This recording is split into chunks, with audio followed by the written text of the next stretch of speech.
I'm good either way. So whatever you want to do. Chair, we're good to go here. Okay, thank you very much. I'd like to call to order the Wednesday, July 21st, 2021 Sugarland 4B Corporation meeting.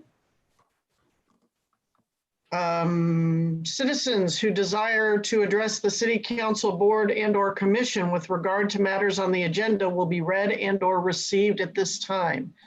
Are there any people wanting to be heard? No, ma'am. Okay, so we will close this item. The next item is the minutes. Consideration of an action on the minutes of, let's see, May 19th, I believe. Yeah. May 19th, 2021 meeting. Are there any additional comments or questions? Motion to approve.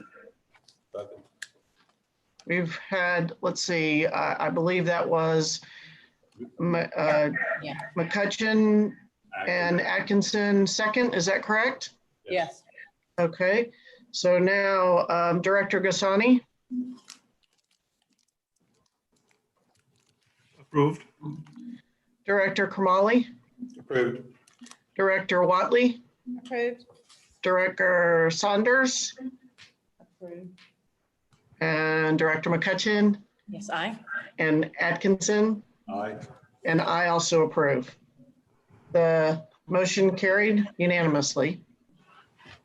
The next item is the Sugarland 4B Corporation Resolution number 2021-0707, a resolution of the Board of Directors of the Sugarland 4B Corporation approving a request by the City of Sugarland to fund public artwork meeting the requirements of the Development Corporation Act. Suzanne Gray, Cultural Arts Manager, presenting. Suzanne.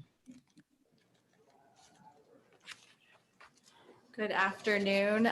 Before we get started, I want to take the opportunity to introduce you to Suzanne Fernandez-Gray. She is our new Cultural Arts Manager, moved here from Kentucky, has brought with her a wealth of information, is really excited to have her on board. We've got her very, very busy with the backlog of projects, and so help me in welcoming her, and we're excited to have her on the team. Welcome, Suzanne.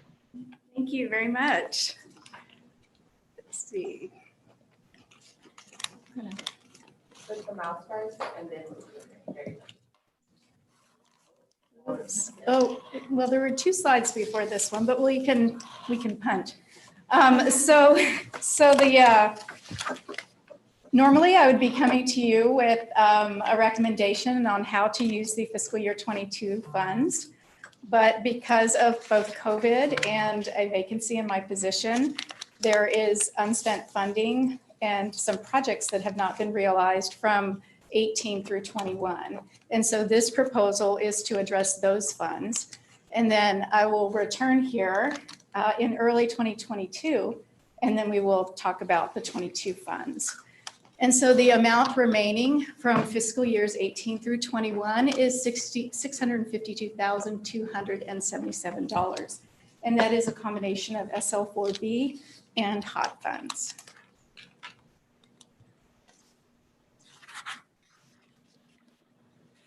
So just to refresh your memory about the goals of the public art program, that these were included in the 2016 public art program or plan that was adopted by council, is to create memorable places, to anchor our activity centers, to create whimsy and delight, to enhance the appearance of infrastructure and other facilities, and to reflect Sugarland's history and heritage.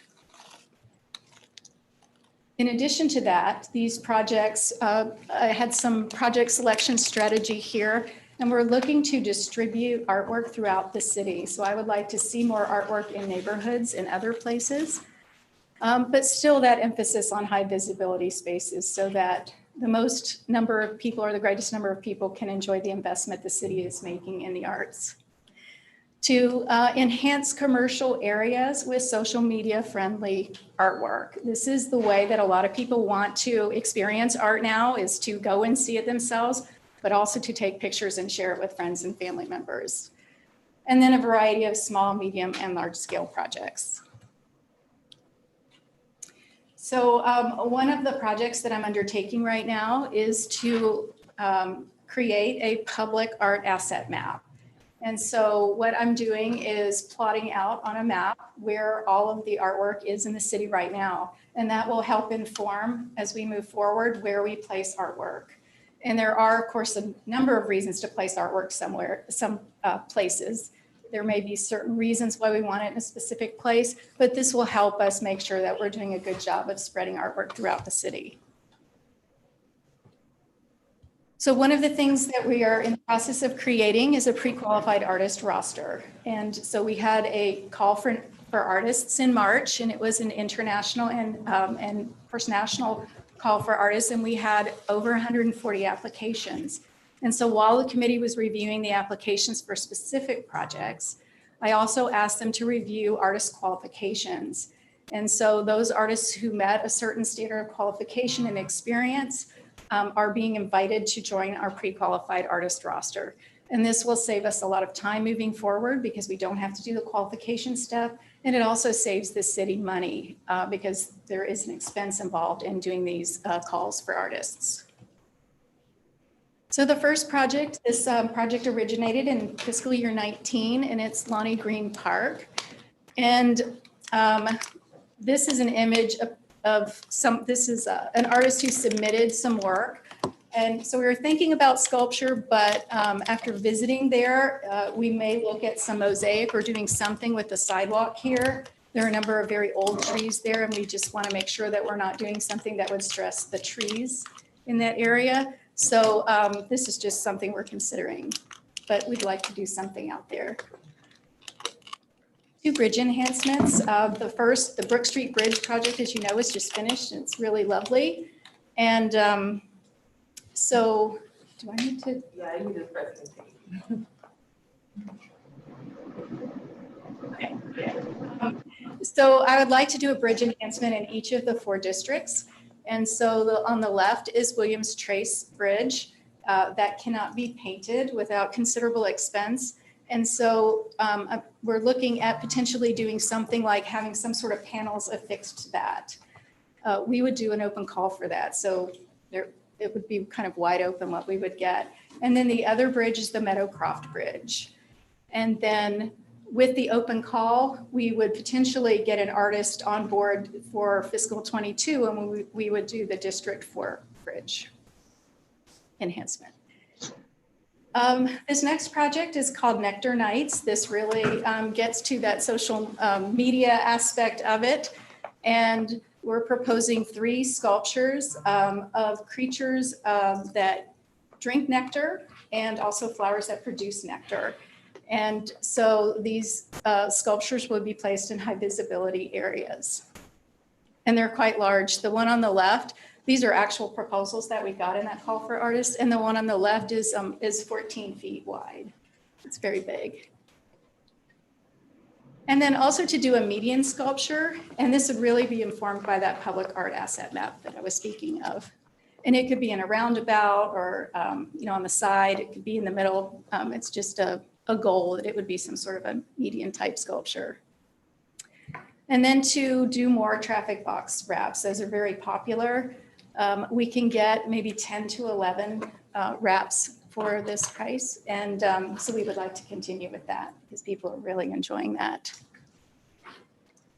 Maintenance is an issue. There are some maintenance issues that need to be taken care of, and maintenance for our work can be quite expensive. So we have in the budget right now, there's approximately $88,000 in hot funds. And those are the only funds right now that I can use for maintenance. So I would like to set those aside and reserve those for maintenance issues for now and really going forward.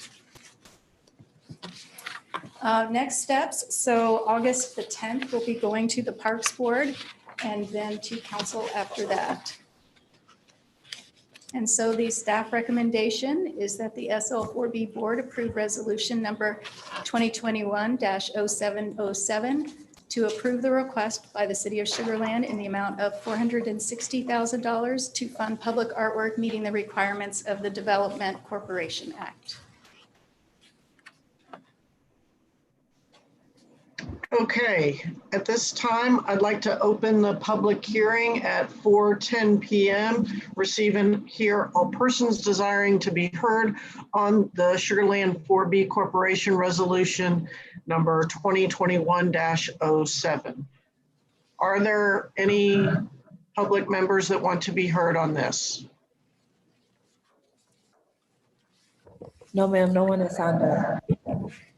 Okay, I'd like to close the public hearing at the time for 11 PM. Moving on, consideration of and action on the City of Sugarland 4B Corporation Resolution number 2021-07-07, a resolution of the Board of Directors of Sugarland 4B Corporation approving a request by the City of Sugarland to fund public artwork meeting the requirements of the Development Corporation Act. Are there any questions for Suzanne? Yes. I don't know if everyone has seen it or not, but the Brick Street mosaic is really, really fabulous.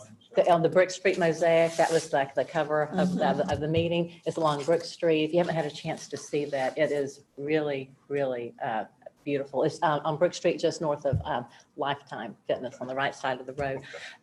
You mentioned a median or possible roundabout art, and you showed a picture of like a spear on a ball. Have you looked at doing any artwork in the roundabout at Lexington and Oxbow, or is there not enough room because there's a tree in there? I haven't really looked specifically about where that piece would go.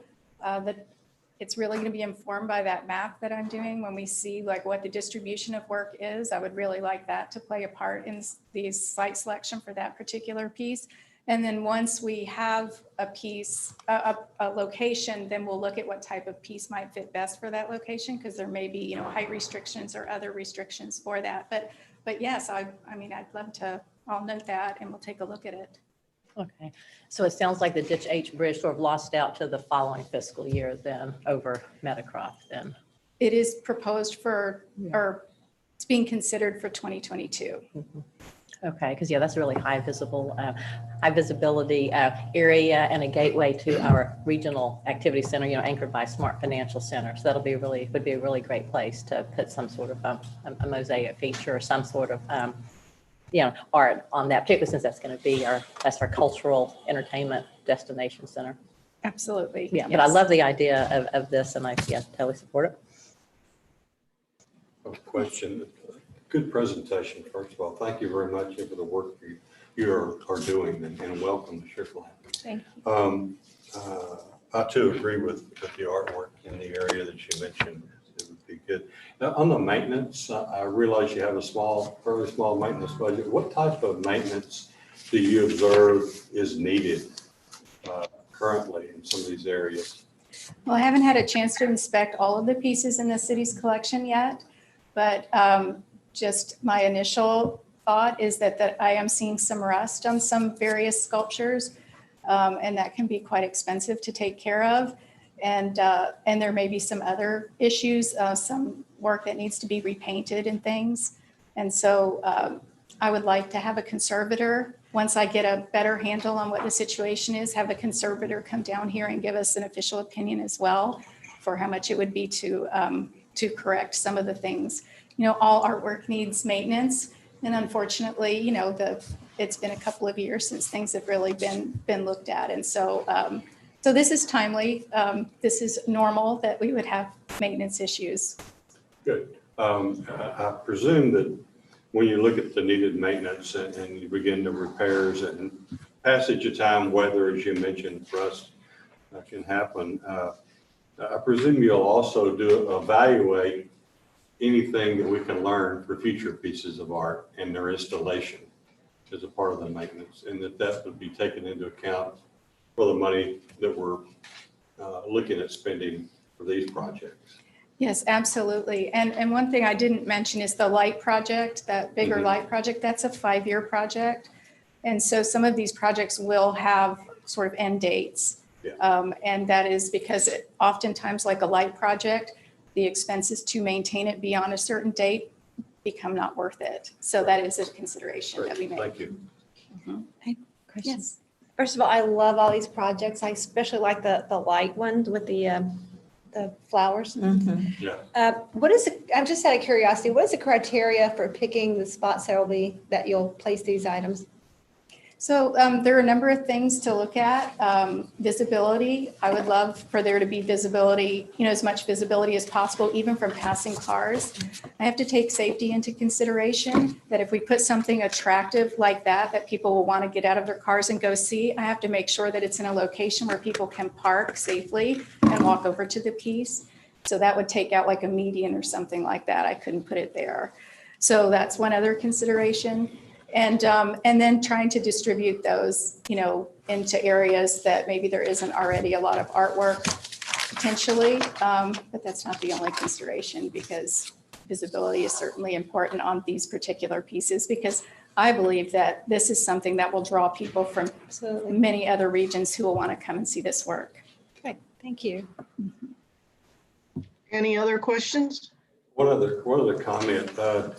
We have a lot of public areas, and what comes to mind is Constellation Field, as well as other areas around Smart Financial Center and the like, that are good areas for attention to be drawn to the cultural aspects of the city. But I particularly like the approach that you have of going to the neighborhoods and the bridges and the walkways and that, like, because that spreads it appropriately, I believe. I think So I respect that there's a balance you try to maintain when you're looking at a relatively limited cultural arts budget. But lucky for you, you've got one you're inheriting that's pretty good. It is. It So is. good luck with it all, and thank you. Thank you. Yes. Is there any thought about putting any just small inexpensive pieces along like the Ditch H trail, or is that would not be enough visibility? The Ditch H walking trail that's going to be, I guess, installed the next couple of years, maybe the next year. So I am aware that project is coming. I, don't know a lot of the details about what's coming with that. And that's probably something that I would look at, in future. It depends on what they have out there, but there is no place that is not the potential to put artwork, because there's certainly having artwork out on trails and things is, it could be a wonderful idea. Yeah, it's going to be a major trail, and people are walking, and when people are walking or possibly even biking, they have the opportunity very easily to sit there and admire and enjoy any artwork that'd be along there. Yeah. Yes. And there's potential, certainly, if they're bike racks, that bike racks can be artwork. I mean, there are a number of ways that you could have artwork associated with something like that. And so what you'll see is like this, for this next set of projects, Suzanne's kind of focused on bigger projects because there's only so many that she can manage at one time. And so we're trying to get those funds out and get these projects going, implemented. And then I think there is definitely an opportunity to look at some of those smaller things. But the great thing is our community is recognizing our influence and us working on cultural arts, and they are now approaching us about opportunities as well. So like other like parklets and stuff like that, people are coming out and saying, hey, like, would y'all like this idea? Could we partner on it? And so there's more and more like momentum that's just building in the cultural arts world. So absolutely, I think there's opportunity for all, and we're excited about it and just can't wait to get this first set of projects going. And then I think, the list is endless at some point. Yeah, this is fabulous. I've gotten a lot of positive feedback about our artwork, so the public really does appreciate it. Thank you. I do have a question as you become familiar with the history. Has vandalism been an issue? Vandalism has not been an issue at this point. Through the All In for SLTX project, we're looking at doing some murals. And I'm going to experiment with a graffiti coating that has been highly recommended by some of my colleagues in the field. And so we're going to experiment because those are temporary. It's a good place to experiment. But fortunately, we've not had an issue with vandalism. But that's certainly something we keep in mind with every project. That's wonderful. Any other questions or comments? Motion to approve. Second. Director Kamali made the motion and Director Saunders second. Director Atkinson, Aye. Director Gasani, Aye. Director Watley, Aye. Director McCutcheon. Aye. I always go back, Director Kamali Aye. and Director Saunders. Aye. And I also approve. Motion carried unanimously. Thank you, Suzanne. Moving on to the next item, review of and discussion on the fiscal year 2021 projections and proposed fiscal year 2022 budget. Scott Butler, Director of Budget and Strategy, will be presenting. Obviously, I'm not Scott Butler. You all know me, Jennifer Brown. And so in our tradition, whenever we have a new staff member present to our boards or elected officials, we like to give them a little introduction. So I am handing off the reins to Scott to direct the budget preparation. And so we're going to indoctrinate him with the 4B board as his first official presentation. Scott came to us from Mesa, Arizona. He joined the city May 24th. And so he has just jumped in and just, both feet and for these last 2 months. And with the filing of the budget last night, and we've got Justin Meharado online on the Zoom call to answer the really hard questions. But I'll be here, to help provide some of the background. But I'm going to hand it over to Scott and let him walk you through the proposed budget. Thank you. Welcome, Scott. Thank you very much. I appreciate that introduction. Before we get started, I'll tell you I'm going to say something wrong, but fortunately, Justin, Jennifer Brown, and Jennifer May and Elizabeth are here to bail me out. So as I get rid of Mesa, Arizona terminology and indoctrinate myself with the Sugarland way. But it's a pleasure to be here. So as far as our agenda, we're going to talk about where we're at as far as fiscal year 21 with the budget and then the projections about how the year will end. We'll talk about the fiscal year 22 budget. We'll go over the long-term assumptions and forecast, and then we'll highlight what capital projects are in the fund as well.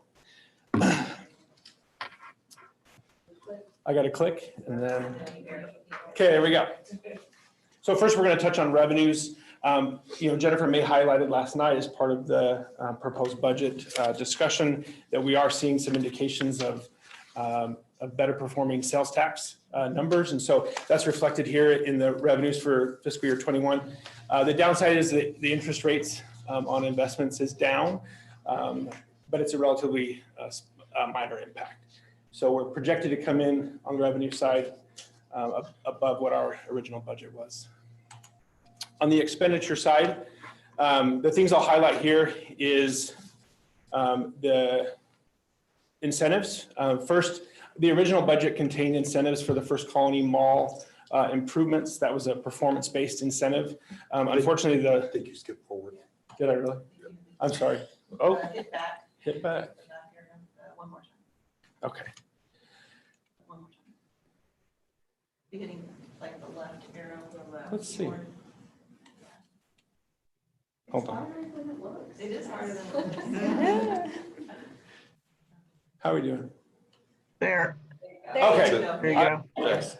All right. Thank you.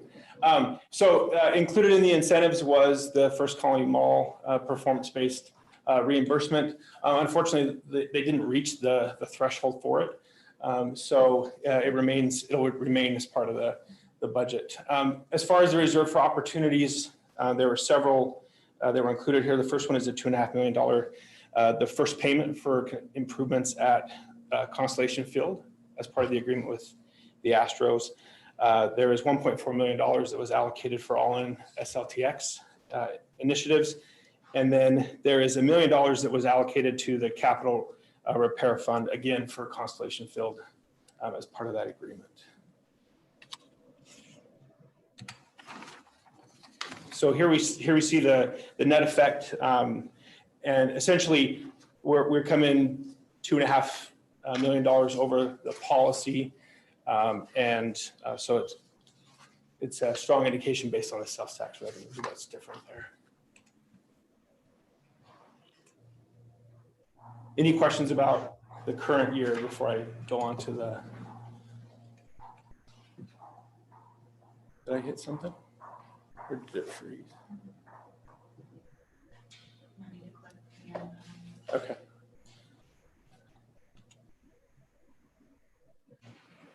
Okay. Perfect. For fiscal year 22, you'll note that we included on this slide the original projection that was done as part of the prior forecast. So you can see that we've updated that forecast to include the sales tax projections that are showing more positive results. Again, we have the interest income taking a slight hit because of the declining interest rates. The assumptions that we have on the top noted here is we do base our projections based on recurring revenues. So in other words, we take out any of the one-time things that take place and we recognize them, and then we only account for what's truly recurring in the revenues. On the expenditure side, you'll note that the economic development program is included in the base budget. Debt service is for one remaining issuance. That's based on the schedule for the current outstanding debt. Incentives include the $2.5 million for the next payment for Constellation Field. I believe that's a 5-year schedule, and this will be the second payment. And then it also includes the incentive for First Colony Mall, should they reach that.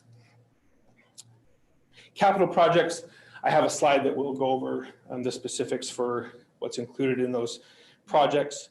And then there is a $500,000 that's included in the reserve for opportunities. And then transfers out is reserved for cost allocation, overhead, salary reimbursements, and the CIP management fees.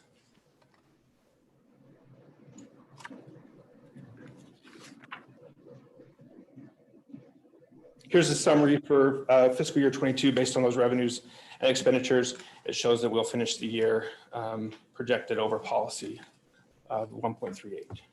Question? Yes, sir. The 0.98 million extra from fiscal year 21, I believe that's what you showed a few slides ago. Yes. Does that get rolled over here at all, or what happens to that?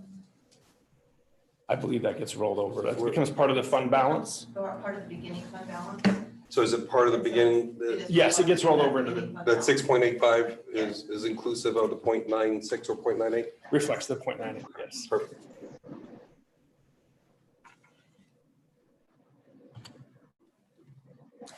So here's the capital projects that we discussed on the previous slide.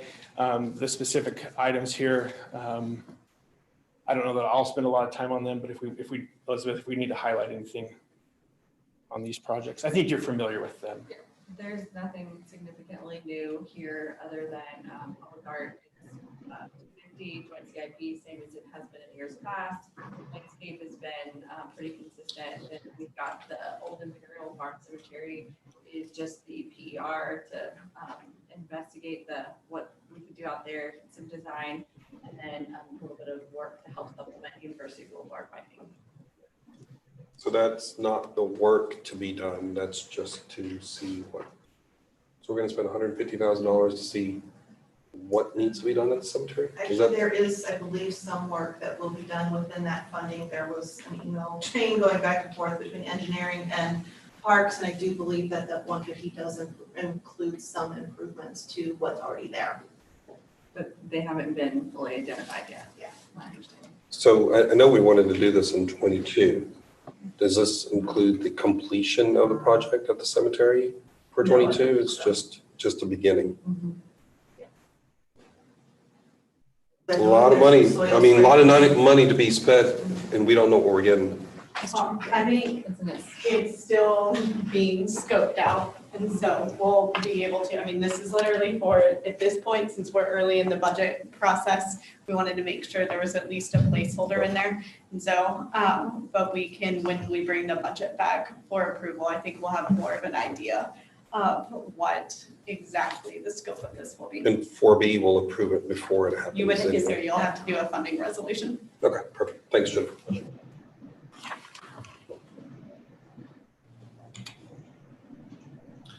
All right, as far as our long range assumptions, first on sales tax, we have included the growth rate of 1.5%. Again, Jennifer May mentioned last night what we're seeing as far as the CPI, the Consumer Price Index for the Houston metro area. It is starting to climb. However, the financial policy statement for the city of Sugar Land says that we'll base it off of the February CPI numbers, and that is the 1.5. It's a revenue number, so it's a conservative number and allows us to stay conservative. On the TERS number 1, it includes remaining reimbursements for the debt issue for the Texas garage. As far as what's programmed for reserve for opportunities, there's a total across the forecast of $6.5 million, allowing them to respond to emerging opportunities that come along. And then as far as incentives, you can see the schedule that remains for Constellation Field, and then the First Colony Mall incentives. Any questions about those?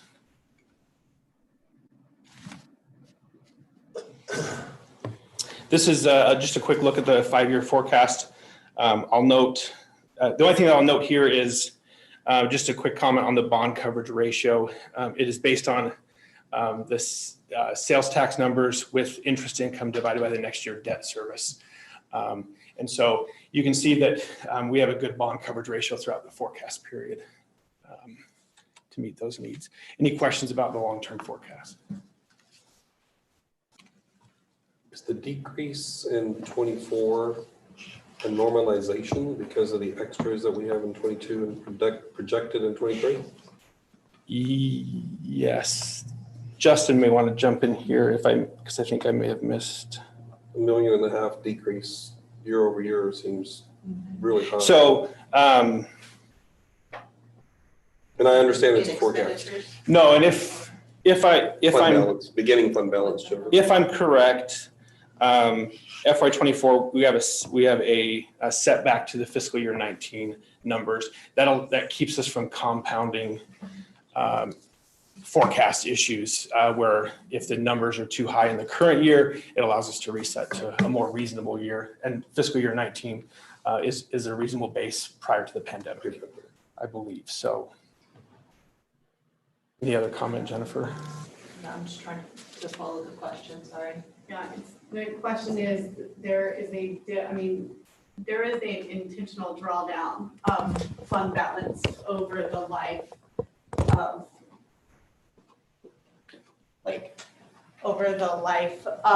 the forecast, and I'm trying to pull the actual income statement up.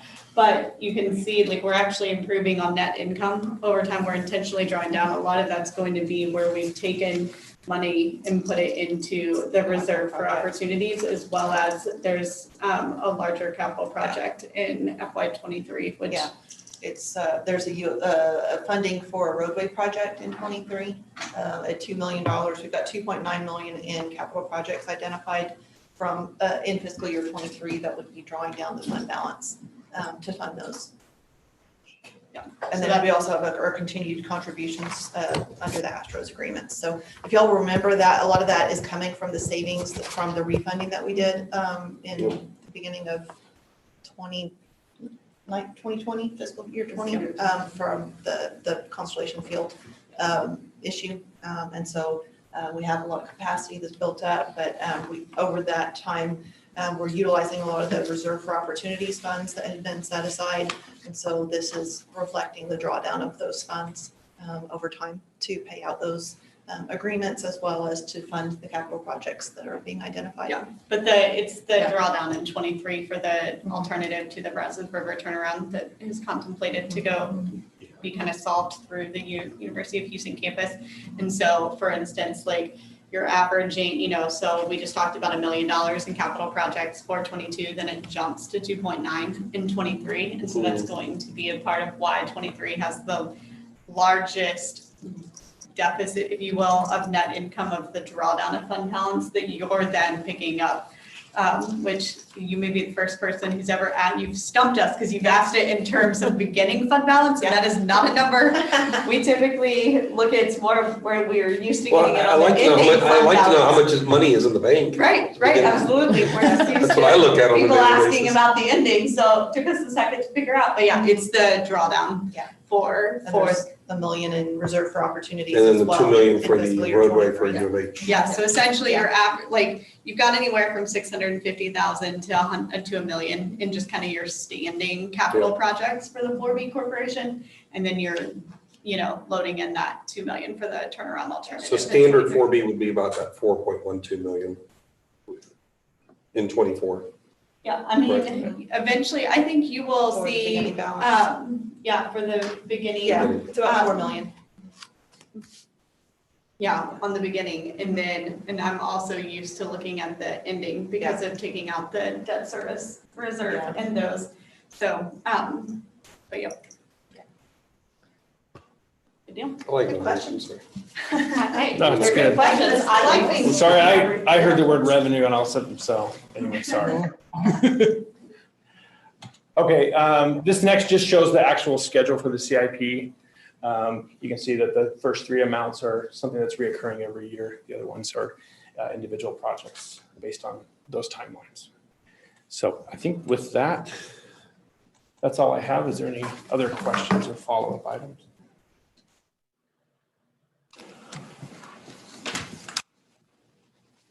All right, thank you, Scott. Thank you. Let's move on to the quarterly report. Review of and discussion on fiscal year 2021, second quarter report. Jonathan Soriano, Economic Development Coordinator. Okay, so I can't remember if we have introduced John or not, because just the transition from in-person and Zoom and all that stuff. So I'm going to take the opportunity to introduce John Soriano. He was we were lucky enough that he joined the organization during the pandemic. He is our economic development coordinator and supports Devin and her team on the business development side with all of our recruitment, our attraction, our retention efforts. He's our data guy. We go to him for everything. So he's also very good at graphic design. But just want to take the opportunity to introduce him, and he's going to talk about the quarterly report. He moved here from College Station, so we're excited to have him. Help me welcome him. Thanks, Elizabeth. Jonathan. Hi, everyone. My name is John, and today I will be presenting to you the fiscal year 2021 quarter 2 report, which will cover January through March of this fiscal year. The full report will be sent electronically to everybody sometime tomorrow. And if you're here in person, we have some physical copies for you as well, so you can enjoy those. Next slide. First, we'll start with the financial performance for quarter 2. First, the year-to-date sales tax performance. Total sales tax collections are 25.87 million for the year, with recurring sales tax collections of 25.55 million. The city has accumulated approximately 5.91 million in additional sales tax revenue over the budgeted amounts for this quarter. The recurring sales tax is greater than the budget by 19.6 million, by 5.59 million, and 0.31 million is one-time revenue from audit adjustments and one-time payments. You can find more in the report given there. Next slide, please. Next, I'll briefly go over the quarter 2 metrics for our office, industrial, and retail markets, as well as other business development updates from our department. Next slide, please. Let's start with the office market. Office vacancy has increased slightly from quarter 1 to 13.8%, which is 0.8 higher than the last quarter. This was expected as office workplace trends that have resulted from COVID-19 were expected, such as telecommuting, temperature checks, hybrid work schedules in the quarter, and are expected to continue in the next quarter as well, as we see this increase in office vacancy. From the business development side, and our division is actually actively working with leasing agents representing some of our largest office spaces to help fill those vacancies that we're seeing an increase for. This quarter, we have responded to a few office-related proposals. Next slide, please. As for the industrial market, the industrial vacancy rate has increased slightly from quarter 1, but remains low at 3.5%. The existing trend of increased industrial space demand continues to be exemplified during this pandemic with the high demand for industrial space. We see that in the Sugar Land Business Park. We've had 2 new developments, one being the new 320,000 square foot industrial development by Lovett Industrial LLC at 500 Industrial Boulevard. The second one being Sugarland Crossroads, which is pictured on this page, which is also about 326K of square feet of speculative warehouse distribution property. And this was done by Transwestern. Both of these are completed and are being marketed for lease. Next slide, please. Thank you, Alba. Finally, we'll end off with the retail market. Retail vacancy rate from last quarter, quarter one, has decreased by 1%, and as of this quarter, when we checked, it was 7.0%, which is great news. Executive Order GA 34 was issued in March, lifting the mask mandate in Texas and increasing the capacity of all businesses in the state to 100%. Retail continues to operate with those safe practices that resulted from the pandemic. Next slide, please. As for tourism, occupancy percent in hotels has increased to 52.2%. This is 15.6% higher than last quarter. Compared to last year, the hotels have seen a similar percent occupancy, but lower revenue per available room. This is due to the pandemic. Tourism revenues are lower than last year due to this anticipated decline. The hotels, we're seeing an increase in demand for future years, but still have some short-term ways to go to get back to pre-pandemic figures. Next slide, please. I will now review some marketing highlights from our marketing program. We've had at least 40 new followers on our LinkedIn page. This is only from Q2, so I'm sure we've had plenty since then. Staff pivoted in response to the pandemic from our in-person annual leadership and legacy luncheon to a virtual campaign called Sugarland Strong. This was featured on all of our social media channels, and the purpose of the campaign was to highlight some of our primary employers and small businesses in our community that exemplify that Sugarland way. 5 videos were released in this quarter, including videos for our primary employers, small businesses, restaurants, and our hospitals. These were released in quarter 2 at the end of May. Next slide. A workforce analysis and targeted industry assessment is also being conducted to help with our marketing efforts as well. This analysis is underway and is expected to be completed in September of 2021, this year. And it'll greatly inform our economic development efforts as well. Next slide, please. Finally, last slide. As for highlights in the news for quarter 2, you can find an array of new businesses and restaurants on the last few pages of the report. I'll go over a few highlights. One good piece of good news is the Texas Economic Development Council, the TEDC, announced the recipients of its annual Economic Excellence Recognition Program for 2020. The City of Sugarland's Type A and B Economic Development Corporations were part of an esteemed group of economic development organizations to receive this award. And you can see that picture right up there. Hampton Inn and Suites opened up a hotel at the intersection of Highway 6 and Highway 98 in May. Sistel Inc., an industry leader in rugged computing, announced that it is joining NVIDIA in its partner network. And some new retail and restaurants include Rustica Cafe and Bakery, Mala Sichuan Bistro, Umami Japanese Restaurant, KB's Hot Chicken, Manal Sweets, Wolfie's Restaurant, Sports Bar, and more. For more details on these new news articles and other sections on the report, you can view the digital version, which will be sent out tomorrow, or the physical copy that you may have received today. And with that, that concludes my presentation, and I'll take any questions if you have any. On the office market slide where it says $30 gross asking rent per square foot, so does that include triple net? Is that what gross means? Or is it excluding it? I'm not familiar with that figure and how it's calculated, but I can get back to you on that one if that's okay. So it's been a while since I've looked at that. I think triple net is more. Well, it's office. You do triple net on office usually. I didn't know if this is higher than the retail. So I was just curious if it included or excluded triple net. So our office, I think that includes all of the like camp fees to operate and like maintain the space. because our typical price is about 24 to 25 a square foot on the office side. So that's got to include all of the operational fees, but we'll double check the definition and get that to you. Okay, great. And congratulations on the award. Thank you. You're always winning, Thank always We're winning excited. awards, so. Yes. So yes, I did have a question about the vacancy rate. So is that typical in a city our size, or how are we on the scale of vacancy rates for both office space and retail space? As for cities of our size, I'll have to get back to you on that. But as for the increase in retail vacancy, or I'm sorry, was it office or retail? Both. Oh, both. In terms of the office vacancy rate and that trend going upwards, we've seen that same trend in other cities of our size in Texas as well as nationwide. As for retail, we've seen a lot of retail recovery in cities of our size in Texas and the Houston Metroplex as And well. so we're on sync with that?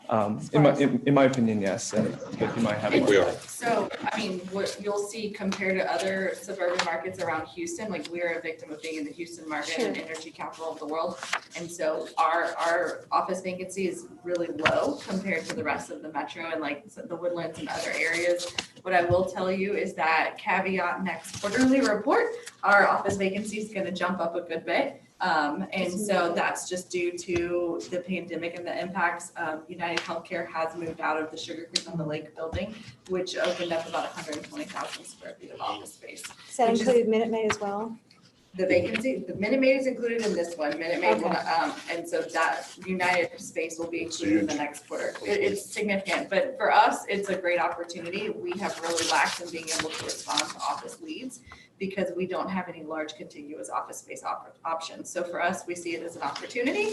It stinks, but similar to Minute Maid, a lot of those employees are working remote and live nearby, so we're not necessarily losing the workforce, we're losing the office space and them coming into the office, shopping from nearby. So Kind of on a follow-up on that, the placemaking in Town Square is fantastic because we're filling space, and I mean, people visiting, it doesn't look like empty space, so that's fantastic. Putting something else in there in the interim. So kudos on that. And, if we can fill that space like that and be creative, that's fantastic. People love that, by the way. Yeah, I agree. I agree with that. Yes. First of all, good presentation. Thank you. Thank you, sir. For the team in doing this. On the office market, I'm curious if it's too early to see any trends in utilization of space within an office lease and whether or not we see any pressure to thin out the space as we begin possibly an era of hybrid working, 2-3 days a week or a day a week or telecommuting. Is it still too early to see any trends in that regard? I would say so. We're hearing rumbling. So like in Alba, she's online, her BRE visits with John and Whitney. We're hearing a lot of that stuff where people, there are concerns about the 6-foot distancing where you previously saw everyone trying to cram as many people and as few square feet per person as possible. You see people like being more conscious of spreading out. Some people were hoping that would mean they'd absorb more space. I think with the reality of our future, what we'll see is that people are going to maintain their space, if not reduce, and do more of the shift work. So you've got a shift A and shift B so that you have more space and you can still accommodate your people, but in different times of day and stuff like that. So I think that's more of what you'll see. I think we are being more heavily impacted just with those two corporations because we had so many that were already so adaptive to the hybrid and working remote. We're feeling the impact of them going completely remote more than other communities. But I will say, I think it's an opportunity. So like United was already one, MMI was one, and then Minute Maid was one as well. So I think also we're hearing more and more rumblings of people who want to have satellite offices. And that's why we're out there trying to do that outreach of like Minute Maid space was recently renovated. They spent a lot of money. They never got to move in. It's absolutely beautiful. So I see that as a real opportunity to locate maybe a large accounting firm or architecture firm or something like that that would come in and absorb that space to have that satellite office for their workforce. Good. You're reading my mind. The satellite was the next question. Perfect. Good. Thank you. Any other questions? All right, well, we can move to the next item, the director's report. Elizabeth Huff, Director of Economic Development.